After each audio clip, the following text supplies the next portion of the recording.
All right, so we're in chapter 11 now, which is the chapter on momentum or impulse and momentum. In this chapter, we will learn about the concepts of impulse and momentum. Here are the details. By the end of this chapter, you will be able to, first, explain what momentum is physically and of course mathematically. Calculate the momentum of an object, of a moving object. Explain what an impulse is physically and of course mathematically. Describe what an impulse does. Relate impulses to collisions. Remember the work energy theorem? We will have a similar one here. So you will learn about and apply the impulse momentum theorem to solve problems.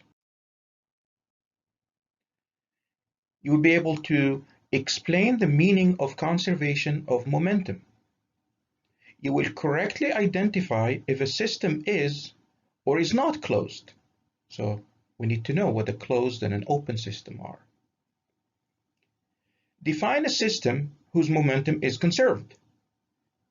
You will mathematically express conservation of momentum for a given system. You will be able to calculate an unknown quantity using conservation of momentum. In other words, you will use this concept of conservation of momentum to solve problems, physical problems. You will be able to identify the type of collision. So two objects collide. What type of collision has just happened? You will be able to tell. You will be able to correctly label that collision as elastic or inelastic.